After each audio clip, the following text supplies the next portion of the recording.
my name is Hadley Brown, and I am a rising senior at Beach High School in Sumner County, Tennessee.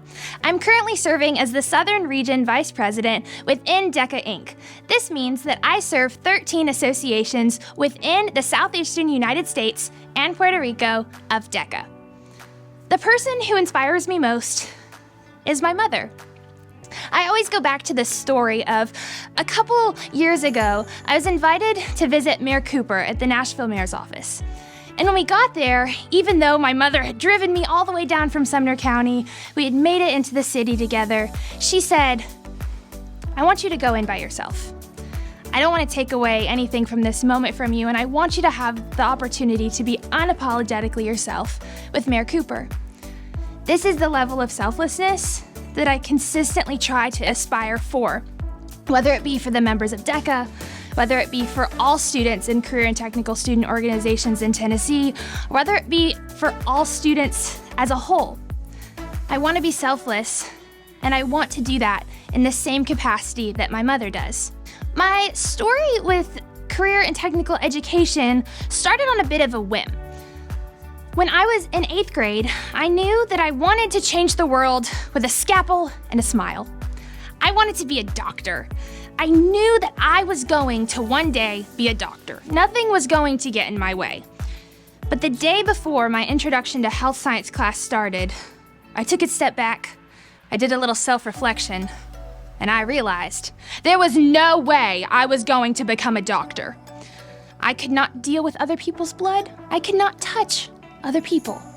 I ran down the hallway, found my guidance counselor, and I said, "Any other course, please give me another course." And she said, "There's only one class available, Introduction to Business and Marketing." I had no idea at the time, but this course, this entry-level course, my freshman year of high school, was going to have a huge impact on my life. Quite honestly, it was going to change the trajectory of my life. When I got into Introduction to Business and Marketing, I realized that all of the creativity that had built up in my head, all of these ideas, all of my desires to create fun things, sparkly things, pretty things, to use graphic design, to talk to other people, this was an outlet that I could use for it. In that class, I learned about DECA. In that class, I learned about state-level leadership that I could pursue. In that class, I met friends that would inspire me to move forward in a path with marketing and in a path to be unapologetically myself.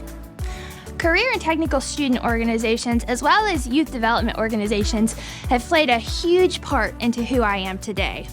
Trips across the country to meet fellow student leaders, even leadership within our own state, putting knowledge to the test in real-life situations. Each of those are examples of how I've been able to thrive in career and technical student organizations, as well as youth development programs. The biggest ones that I've been a part of have been DECA, 4-H. Within Tennessee 4-H, I serve as the state historian. My journey with 4-H started back in 4th grade. It was the first speech contest that I was ever able to enter. I had 3 whole minutes where everybody had to do nothing but listen to me. And I loved that. I loved that concept where I could share anything I wanted to in my brain with the audience. And the best part, they had to listen.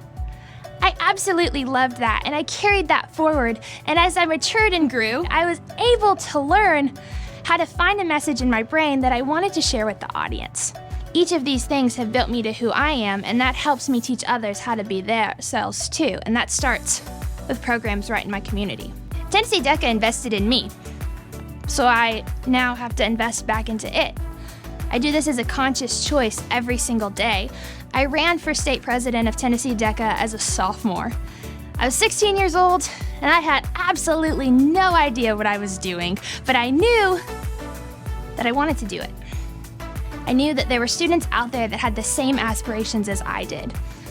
I wasn't always completely sure where I wanted to be or what I wanted to do, but when you have an avenue with adults and children alike that make sure that no matter what you're doing it to the best of your ability, who don't ever say, "You're too loud," or "You're too excited to be here. You use hand gestures too much."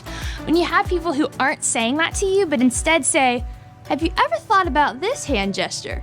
Have you ever turned up that energy level a little bit more for an audience who asks those questions and push you forward? It's so easy to want to invest back so that the next little blonde girl who's looking to do her first speech contest, for the next little boy or little girl who aren't quite sure where they fit in this world, so that they can have the same opportunity to stand in front of you like I am today, that is a conscious choice I will make for the rest of my life. CTSOs not only innovate within the classroom, they put innovation to work outside of the classroom as well. We learn about a whole lot of things inside of the classroom. In marketing, we learn about the audiences to talk to. We learn about how to talk to your audiences. We learn every piece of the puzzle except that one final piece of talking to your audience, right? And when you're able to put students in environments where they're not only competing against themselves or their classrooms that are in their schools, but they're competing against students all across the state or all across the world, that's where innovation happens. When you have diverse students with diverse messages talking to one another, that's when the true innovation is born. CTSOs foster this collaboration in so many ways so that your community isn't just the people that you talk to on a daily basis. Your community can become 1,000 times bigger than that with one conference attended. The things that truly matter the most, that sit on my heart every single day, that I carry with me, are the relationships with the people. Knowing that one conversation or one handshake or one smile or even one wink across the room pushed somebody to do the same things that I'm doing, that's all that I could ever ask for, because pushing other people around you, empowered leaders empower leaders every day of the week, and that's what matters most.